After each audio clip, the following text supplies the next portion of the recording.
Often I'm asked, what does a hero truly need? I think what a hero truly needs is to be turned into a googly-eyed ragdoll and sent away as far away as possible to fight other ragdolls just like them.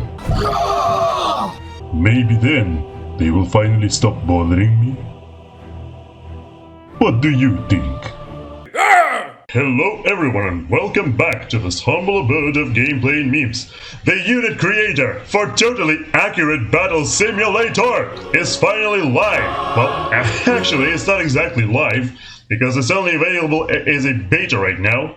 So if you want to know how to get access to it, basically you have to go into properties of the game on Steam, open the beta tab, and then sign up there. I should have the video running right now, showcasing how exactly you do. So yeah, it's only currently accessible through Steam. You can't get it from Epic Store, you can't get it from Xbox. Only Steam so far. So of course, everyone and their mother is already remaking all kinds of units in them, all kinds of characters from all kinds of media. And of course, I also wanted to jump on this train. You know, since I'm so late, as per usual, I decided that I should do something super special. Something that probably no one else is going to do. So that's exactly what I did. Any guesses? Any guesses about what I'm about to show you? Ah, of course, I mean, you see the title of the video. What am I even talking about here? Come on! Let's just get into it. I've got this faction right here, and as you can clearly see, it's called Dota, and it features certain Dota heroes. So obviously I didn't recreate all 100 and whatever of them. I only chose 10. And then that's the amount I went with, because you know, in Dota you have 5 heroes on every side. So, naturally, that's exactly what I did. Also, I created some melee creeps in order for us to punch and test our abilities on. Alright, so let's just deploy like 30 of them, because why not? But first of all, in case you don't know, I have been playing Dota 2 for quite a few years, prior to switching to Dota Underlords and all that followed. So right here, we've got ourselves Alchemist. Unfortunately, there isn't any item that would look like a curved one-horn helmet in the unit creator, so I had to combine a few hats, including a unicorn head, so that's why the ears are so weird. Alchemist, I'm using the version that, you know, doesn't use swords. He will only use his fists. And also, right here we've got this little wizard guy here. That's basically his writer. This is the ogre, this is the alchemist himself, and he's gonna be throwing potions. And the real alchemist is gonna be punching people, so let us continue and demonstrate it. Let's go, boom, there you go, potion. Yeah, so as the big guy engages the enemy, the little guy throws potions. The problems you might run into is that, of course, he can throw a potion at himself. Also, I allowed him to use kicks as well. He has the Lady Red Jade kick. As you can see, he keeps kicking them like mad. So all the creeps are currently poisoned, but it looks like he won't be transmuting all of them into gold, because it seems like he's almost about to die here. Well, he got his Enrage ability again. Yeah, I gave him Enrage to replace, you know, Chemical Rage Ultimate from the game. So once he gets low in health, he starts attacking a lot faster. And I'm not entirely 100% sure what exactly triggered that ability. I didn't read the changelog yet, because this ability is actually featured on one of the original Tabs units. I think it's the Jarl from the Vikings, but yeah. Basically, as time passes, he can get enraged, and the creeps actually won. I think he just killed himself with the thing, with the poison. Yeah, as you can see right now, 30 creeps worth 3,000 gold. He almost cleared all of them up. Not quite, but he was almost there. If we removed like 5 of them, I'm sure he would have been good. But you know, it's just Alchemist. You know, Alchemist plays PvE, and then he may do something in the mid game, or he may not. And he may still fail horrifically in the late game, because you know other carries will catch up to him. Next up, of course, I couldn't possibly skip this guy. This is Axe. The Axeman comes! So I gave him the biggest axe I could find. Unfortunately, there are no the double-side axes currently like he wields in Dota. You know, painted all of his clothes gray and black, like the original, and this red skin that Tabs has suits him really well. So yeah, this axe is also supposed to do a lot of damage, and yeah, also he does this. I gave him Minotaur Charge, wherein he just, you know, dashes through a whole bunch of enemy units. This allows him to engage on the front line very early, and, you know, be a tank like he's supposed to be. Yeah, so as you can see right now, Executioner's Axe, he almost always kills one creep with a single hit, representing his Culling Blade ability somewhat. I couldn't do anything with his Battle Hunger ability, but I did give him a spin like this. Yep. Let him fly, champ. So yeah, once Axe gets enraged, which I gave him enraged, he starts spinning like crazy due to the Lady Red Jade's ability called, I think it's called Slice Spin or like Spin Swipe or something like that, but yeah. Basically, this was the only way to make him properly spin. The only other way you can do it is give him two one-handed weapons, but obviously, that's not what Axe does. Axe wields a massive two-handed axe. And as you can see right now, yep, so he's just gonna be mopping the floor with those creeps. It is actually possible for them to kill him, but it's gonna be really hard considering how mobile he becomes with this thing. It's a lot easier for him to kill, for other heroes to kill him, but not for those creeps. Definitely not, they're gonna be having some major troubles here.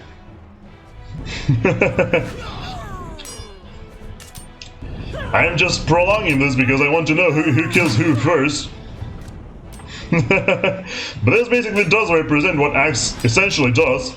Once he jumps in, and a lot of people attack him, he starts spinning like crazy, and this is basically what happens. As you can see right now, he can't stop himself, he just keeps spinning over and over again, even sometimes to his fatal detriment. Anyway, the next one is Beastmaster, and this is something I'm very proud of. I thought of this myself. You see right here on his back, we have this one shaky axe here, as well as this bird. So what these things do is basically, I created another unit, called it Beastmaster Companion, and I mounted it on Beastmaster's back. You can see it right here. Yep, there you see the tiny humanoid figure. This figure is holding both the crow, which will represent Beastmaster's hawk, Call of the Wild Hawk. It will also represent the boar at the same time because it's kind of a ranged attack. And yeah, the throwing axes, because, you know, he has the spell called Wild Axes. the little companion on his back will do both those things. So let us just deploy a bunch of creeps once again and see how Beastmaster just wipes the floor with everybody. And yep, that's right. I also gave him the shout ability as well. Because, you know, that's exactly what he does. Primal Roar. That's his ultimate, and that's exactly what you're seeing right here. So, obviously, obviously, since there are so many creeps here, you know, 4,000 gold worth. Considering Beastmaster himself only costs like 1,700 something, this is he's demonstrating ridiculous cost efficiency here. You know, mashing faces with those axes, also throwing some more axes thanks to his companion, and throwing some hawks / crows. This crow attack is essentially more similar to the to Rexar attack from Heroes of the Storm, because that's what the hawk does. You know, it just flies into the enemy's face and then disappears. But I think it's close enough, you know. I tried my best. And of course the clothing, yeah. I found the most suitable items I could find. So there you go. A super beautiful face for a super beautiful thumbnail, hopefully.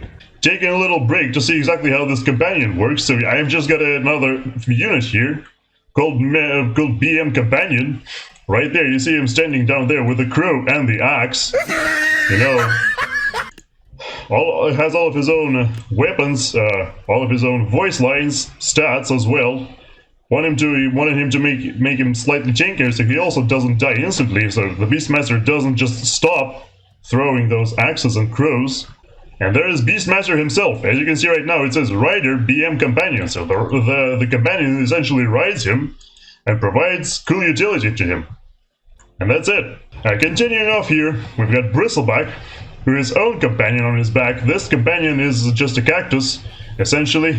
In case he gets shot in the back, he gets the attacks will hopefully get blocked by the cactus. I'm gonna try to demonstrate it here. I gave him quite a bit of a health pool, you know, quite a significant one at that. Here we'll get a whole bunch of melee creeps, so you can engage, and yeah, ranged creeps to hopefully shoot him in the back and demonstrate my point. Yeah, also he has the Minotaur charge, because, you know, Bristleback, he can run fast, thanks to his ultimate, whatchamacallit. And I think, yeah, I also gave him some mild projectile block, to again represent his survivability, and his ability to block a whole bunch of things from a whole bunch of sources. Alright. Doing pretty well for himself so far. Yeah, these are ranged creeps. They have wizard staffs, and they shoot they have wizard staffs and they shoot you know, arrows from it, because there aren't any better projectiles that could represent the shots from the ranged creeps. So they'll just be shooting arrows. And yeah, that's what Bristleback does. A whole bunch of arrows lodged on his body. He can't deflect everything perfectly, you know, but he can deflect it well enough.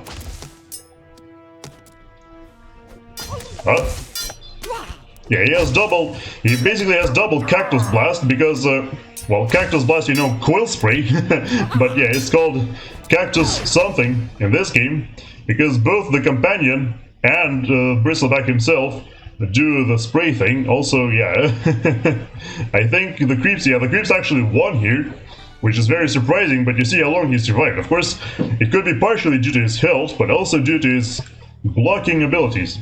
Anyway, next up we've got Juggernaut. Of course, you know, Juggernaut, having a samurai sword, having a katana, having has some very nice pants. I think he has some special shoes as well that I had to dig really deep for. You know, bracers, the fur on his neck, the belt, everything. I found everything. Unfortunately, couldn't find quite the right mask for him, so I had to compromise by making him a kabuki mask with those, you know, horns. I actually don't remember where those horns come from, but I'm sure if you've used Unity Creator yourself, you will remember. Okay, stop! I didn't mean to start the fight so early. Yeah, let's put some more range creeps here. So Juggernaut, since he's, you know, he's all about dodging and bobbing and weaving, I gave him an ability to... Yeah, I gave him an ability to block some projectiles. Unfortunately, he doesn't have the spin, but he has this. Oh, he has Omni Slash. Yep, that's right. He can do Omni Slash, no problem. I think some of the things are hitting him. I should hope so, at least. So I didn't make him, like, invincible. Yep, look at them. Oh, and they all die. Dramatically. Oh! Yeah, and see, the ranged creeps turned out to be super expensive for some reason. And I think the reason is because of those wizard staffs, because they can actually fight in melee even better than at range. So yeah, Juggernaut was in fact killed, but considering he cost 2,000, and we placed him against a 7,300 army, I think he showed himself quite well. Anyway, and yeah, in terms of the costs of those units, both heroes and creeps, I actually did auto on all of them. I found some weird behavioral patterns on the whole auto balance feature, because apparently the health of the unit doesn't matter. As you change the health, the cost either doesn't change or changes very slightly, but the size of the unit changes the cost a whole lot. Basically, every time you press a plus on the size bar, the cost increases pretty much the same amount. So right here is Lina. You know, it's not perfect, of course, there aren't no perfect matches, but you know, I really enjoyed the way her hair looks. Red skin kind of offsets the hair, but yeah, if she had blue skin, you can see right now the hair is really nice. the Chinese shirt was super neat. This is called the Chinese shirt, I think. This shirt, yeah, the shirt fits really well with what she was originally wearing. Of course, there are no, you know, bracers or armbands and those things on the legs. I'm not sure what they're called. Of course, there are no things like that with elaborate patterns on them in the unit creator, but I think this'll do. Allow me to demonstrate. So first of all, she throws fireballs with her right arm, and she also does this. I decided to include this as a bit of a combination of Laguna Blade and Light Strike Array, because it comes from the top, it stuns the enemy, and does a lot of damage. I mean, yeah, and her left arm is actually a... Okay, yeah, her right arm is a regular fireball, and her left arm is a barrage of fireballs like this. It actually very rarely lands, but it's supposed to represent Dragon Slave. Because, you know, Dragon Slave is essentially a whole bunch of fire, and this attack, well, not this attack, but the... let me demonstrate one more time. So this attack, no, not this one, yeah, this is what's supposed to be Dragon Slave is. This is a barrage thrown by the Dark Peasant, actually, but I replaced the normal Dark Peasant projectiles, which does like trillions of damage. I replaced it with, you know, fireballs, which don't do nearly as much damage. Okay, so there, she actually managed to land the... Oh! That was a massive Light Strike Array slash Laguna. I guess we can call it Laguna Array. Oh, that was Dragon Slave on one creep. That's totally not worth it, Lina. I'm pretty sure you're gonna get punished for that. Let me see another... Yeah, of course, all of them have different voices. I changed the voices too. Not sure how much of them you will hear, but I think you should. So Lina ended up not getting punished. Of course, for ranged characters like Lina, I made it so they have less health than the melee characters. Next up, we've got Mars. So Mars right here, you know, the model itself was pretty easy to make. You know, some Viking beards, some of those golden pants, whatever I decided to put on his chest, I don't even remember what it is. You know, Greek or Roman sandals, this massive shield that covers him from everything. A regular old spear. Didn't want to include some super fancy spears because I think they're also massive. And here on his back, we've got this little Mars companion. And that companion provides him with ballista balls to represent his Spear of Mars ability. This isn't everything he has. The other things, let me demonstrate what else he has. Alright, I'm so excited I can barely speak English now. Yeah, there's the Ballista Bolt, he has the Night Charge, and also he has this Ice Arena here, to represent his ultimate, Arena of Blood. Yeah, he will take a lot of shots here, of course, because we put up way too many characters. Way too many creeps against him. Okay, can we please... Oh, yep, there's another Ice Arena. I think Mars is still alive somehow. I figured he should have died by this point, but I guess his shield is just that good. I don't think Mars actually has any kind of projectile block. I didn't give him any. I just gave him the shield, and that shield is already doing wonders. Can't say the same for the Ballista Bolt though. Keeps missing. You're not paying off there, companion. You're not providing, you know, the worth that I was expecting for the money I paid for you. Okay, let me see another Ballista Bolt. Come on, redeem yourself, companion. Okay, he completely missed again. Okay, sure. You can just keep missing. I think actually, yeah, I actually think Mars will win this one. Which very few... Whoa, that was a nice spear hit. Yeah, also all of these characters, every character I created, including the creeps themselves, I decided to double their damage output, and yeah, oh, Mars actually dies. The only thing left is the companion, and the companion also gets killed quite easily because he's unarmed, while he doesn't have his spear. I think I'm gonna delete those creeps, and, you know, put up some of them in a more sensible pattern, so say hello to the big guy, the mascot of Dota 2. This, my friends, is Pudge. Unfortunately, I couldn't make him, like, super accurate. I decided to give him some defense from projectiles, you know, because one of Pudge's defining features is how fat he is and how much damage he can absorb. I decided to give him this thing. This is a simple hay bale. To protect him from incoming arrows and, you know, and whatnot. This right here is his hook. It's actually a harpoon. But, you know, anyway, close enough. And yeah, also he has his signature cleaver right here as well. He has green hair, green pants, some teeth. Because, you know, he has, you know, he likes to eat people. And, yeah. Also, this horrible hellish noise you're hearing. Unfortunately, this is some weird bug. A side effect of Pudge, you know, of Pudge's hook. This is just what you're going to be hearing while Pudge is on the arena, you know? Alright, so let me demonstrate. Nice. Can you throw your hook, please? I think he just threw his harpoon at himself, yep. I know it feels weird how he's backing up from enemies, but unfortunately there was a sacrifice that had to be made. Because I decided that he should throw his hook himself, rather than using a companion on his back, so yeah. Those, once Pudge pulls someone in, he will eat them using the Vampire Bite ability. This represents his dismember ability from Dota 2 itself. Let me actually put them up in a slightly more sensible pattern so you can see exactly what I'm talking about. Alright, so please don't throw. Yep, see? He will pull in the skeleton and then eat him. Yep. Come on. Do the thing. Yep, the skeleton gets, well, the ranged creep gets eaten. Okay, now this guy will get eaten, I think. Or maybe not. Keep in mind, these guys actually, yeah, this is how Pudge works. He just pulls enemies one by one, and then eats them. Perfect. Exactly like I intended.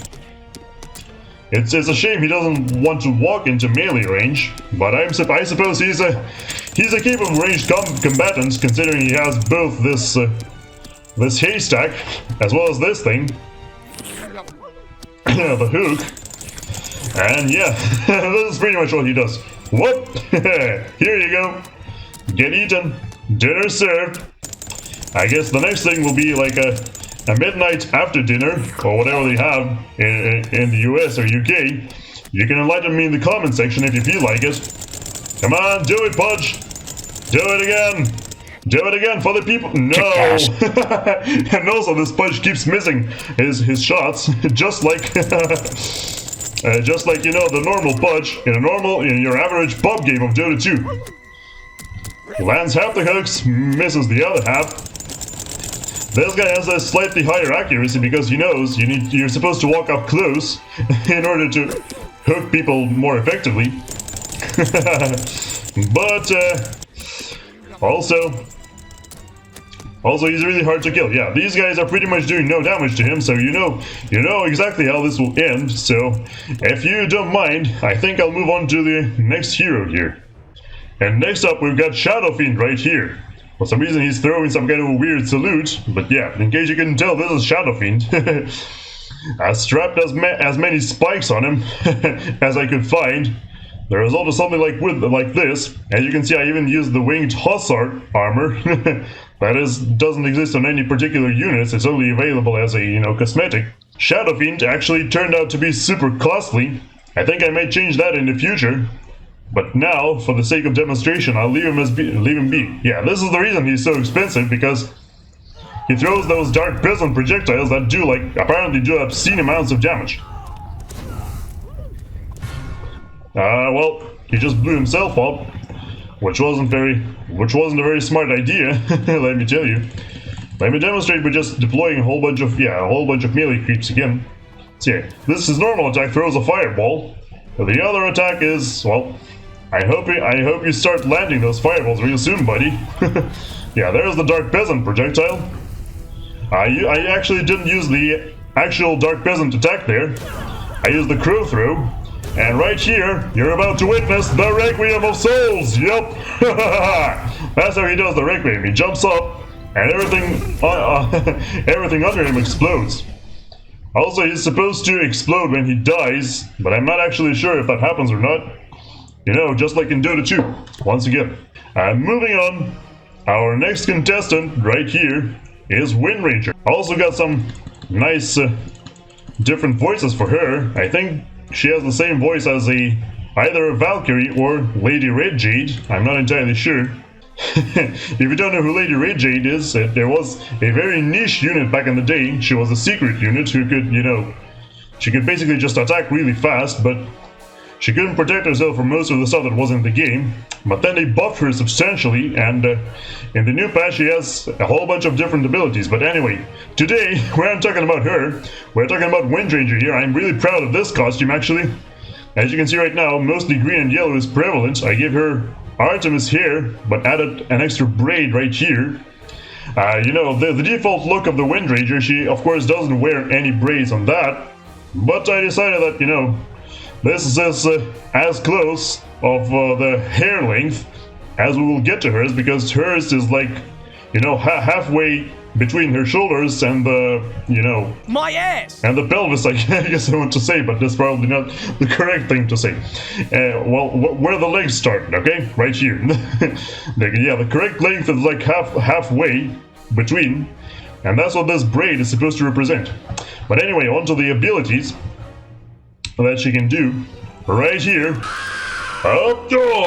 Yep, you saw it right there. So she has normal primary fire, and she also has this barrage of arrows, which is supposed to represent her, supposed to represent her focus fire ability. Except she doesn't focus, she can shoot whatever she wants with it.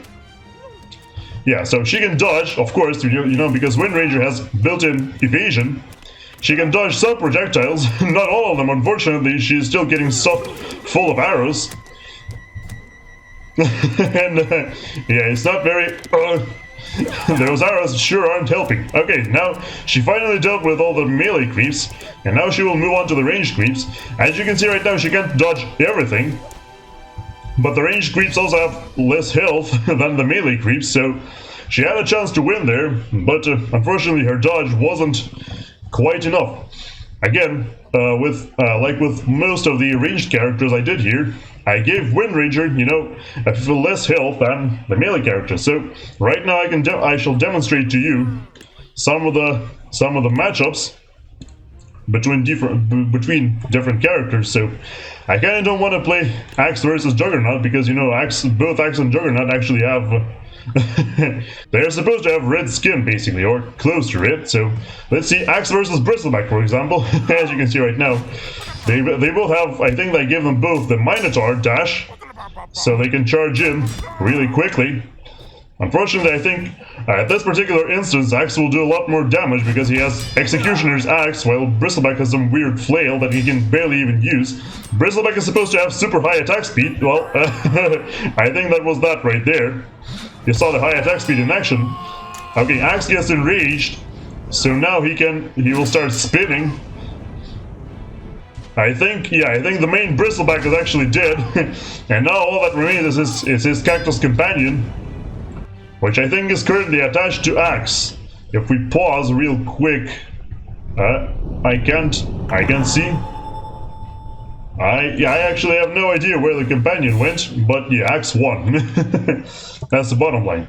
Let's do Beastmaster versus Juggernaut, for example. Oh, I gave Juggernaut blue skin, highly non-canonical, but you know, can't do nothing about that. So Beastmaster obviously has quite a bit more ranged strength than Juggernaut, because Beastmaster has the crows, the shout, and the throwing axe. But I think Juggernaut stands a reasonable chance to winning, as long as he doesn't get knocked too far away by the shout. Yep. Oh, also I think the Beastmaster's companion is already dead, so he stopped throwing axes and crows, and Juggernaut actually wins. So the few times I tried it, Beastmaster would always win, because he would just keep knocking Juggernaut away with the shout, and then pummeling him with throwing axes and crows or hawks. But right here, Juggernaut managed to perform a great job, and despite being colored blue, which is completely non-canonical, he managed to win. Great job, Juggernaut. Another cool matchup I could possibly show you. Maybe I can show you something like Pudge versus Alchemist, or let's see, maybe Mars versus Alchemist. I think Alchemist is actually going to get insta-gibbed because of the Ballista Bolt, but it remains to be seen. Okay, Mars, yeah, huh? Oh, wow. Alchemist actually won with no contest. That was interesting. I wonder why that was. That actually wasn't supposed to happen. I think Mars actually has more health than Alchemist does. But it's a very nice thing that, you know, Alchemist keeps... very nice thing that Alchemist actually can survive. I didn't expect him to. Also, I think he dodged the... yeah, they dodged the Ballista Bolt, or the Spear of Mars. Now Alchemist gets super buffed, and yeah, he just bits the absolute daylights out of Mars. The Ogre, I mean. Alright, and right now, I guess it's time to do a team match, so... as per usual, as per rules of Dota, I think I'll do 3 creep waves on each side. 3 melee, 3 ranged, 1 ranged per pack, like so. And then I'll actually start splitting the heroes between each other. Alright, so the team placements are in. We've got Pudge, Juggernaut, Bristleback, Mars, and Shadow Fiend on one side. And then we've got ourselves Beastmaster, who is violent and he's violently shaking axe. Lina, axe, Windranger, and Alchemist on the left side. So right now in the comments below, I want you to write first of all the timestamp of when you're watching this video, and then your answer. Who do you think will win this? Who do you think will win this battle, huh? Will it be 4 melees, well, which one of them is quasi-ranged, plus Shadow Fiend? Or will it be a more balanced, but probably less powerful, 3 melee and 2 ranged?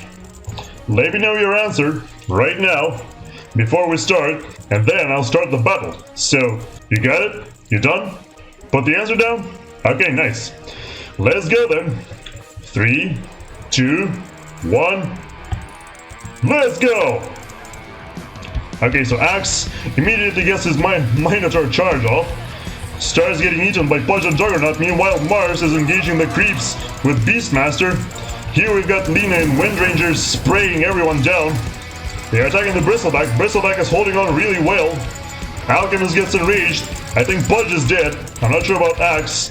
Juggernaut is still alive, as is Shadow Fiend. Windranger and Lina still keep spraying the enemy with all kinds of nastiness. I actually can't even see Lina. Oh, she's right there. Alchemist is charging into the Shadow Fiend. Okay, let me see it.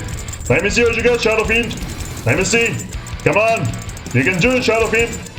Okay, well, Shadow Fiend almost destroyed the Alchemist, but not quite.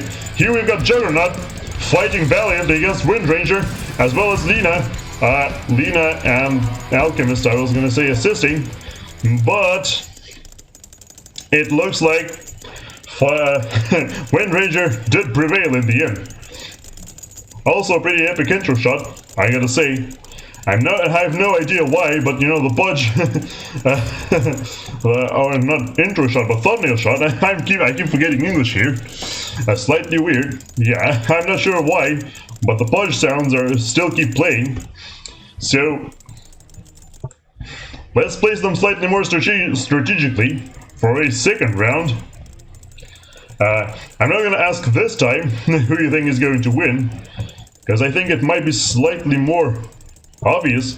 I think we can actually place Shadow Fiend slightly closer. I'm not sure if this will cause him to start focusing on actual heroes or not.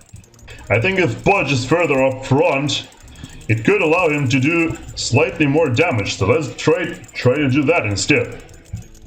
Okay, in 3, 2, 1, go!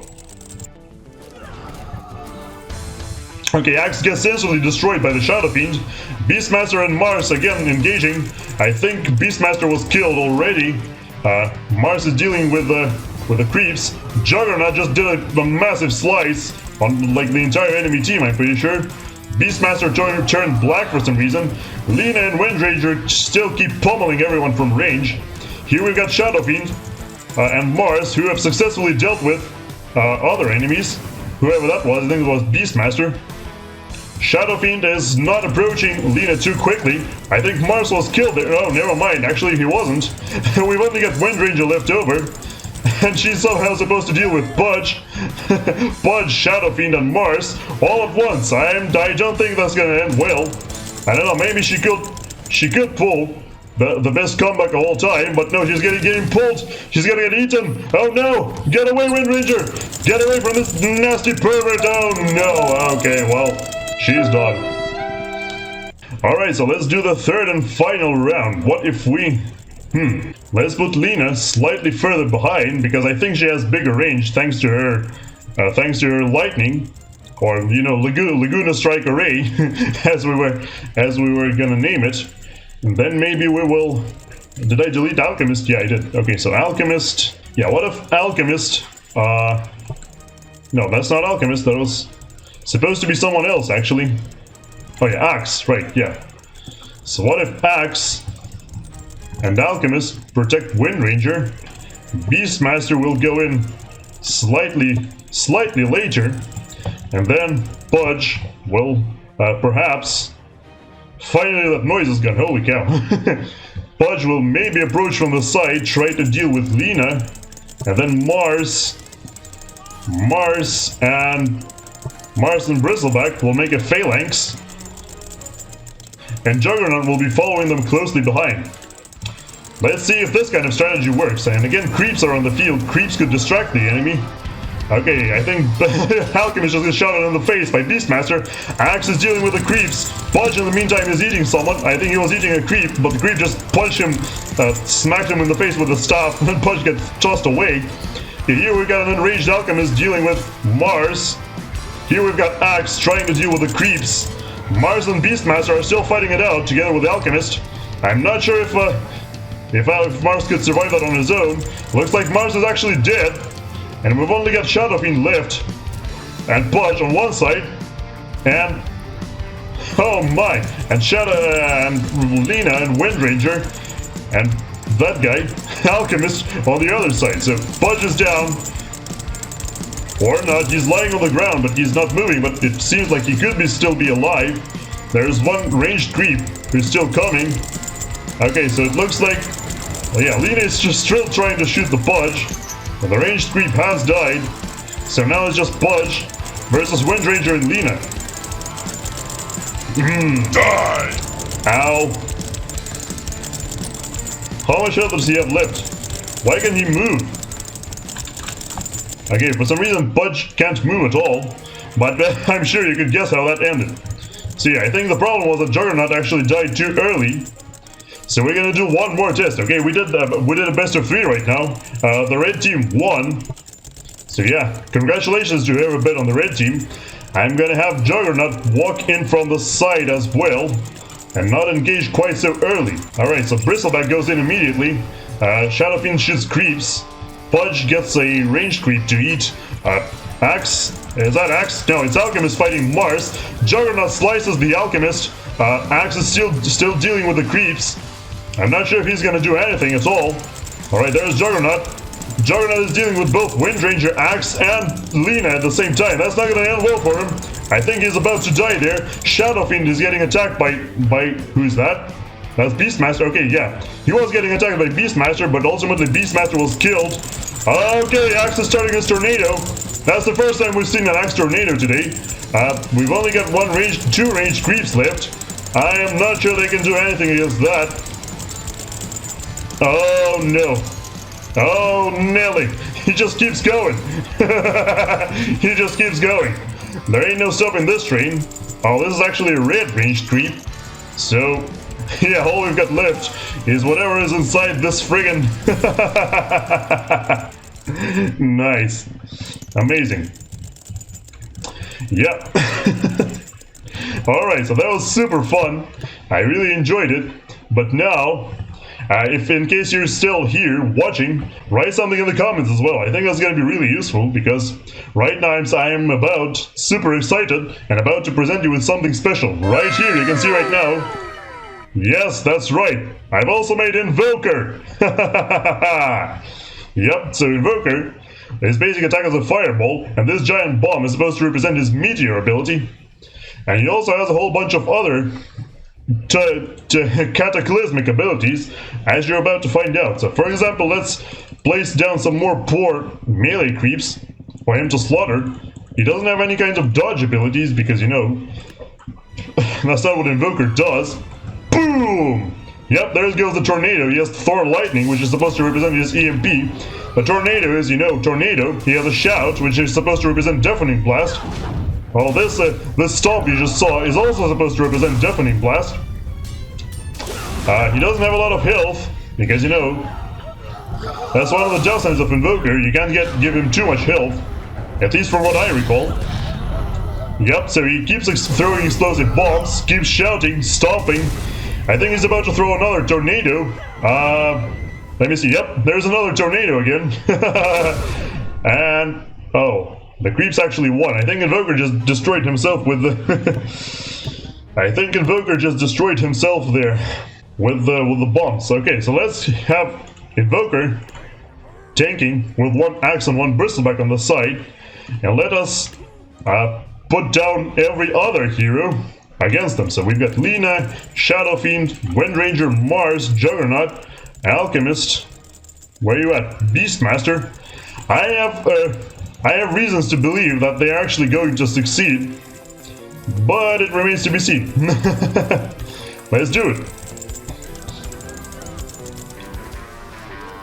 Well, if Invoker gets zapped immediately, it's not gonna work, of course.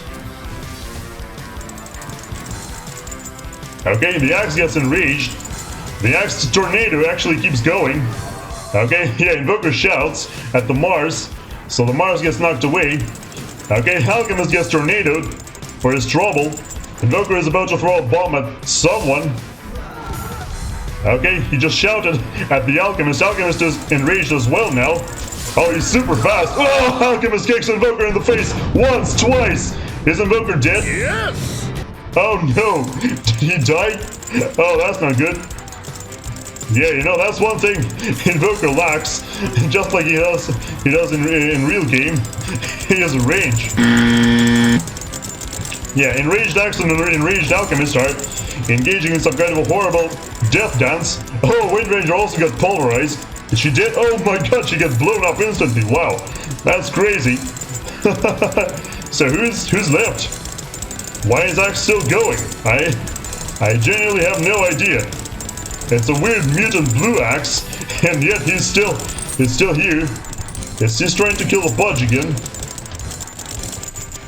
No, Pudge is dead, but then who is it? That's Axe. Okay. Who is he trying to kill? Is there a companion left on the floor somewhere? Oh, who's that? That was an alchemist bottle. Nice. Oh god. Oh god. It might be the case that Axe just will keep going forever because he's in a tornado. Can I?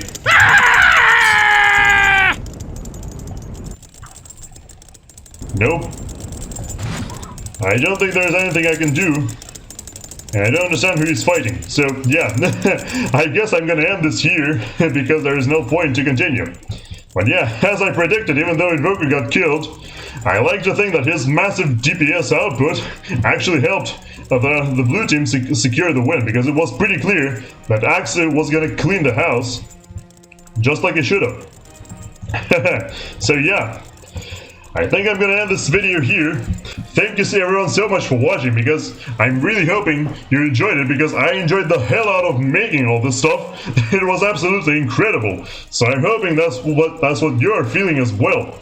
But yeah, now I have to leave. If you have any more suggestions on what kinds of other recreations in Times Unity Creator I should do, please let me know in the comments. I would greatly appreciate those suggestions, and I will give my best shot at actually completing them. So yeah, for now though, that's all I've got for today. So goodbye, and take care, everybody.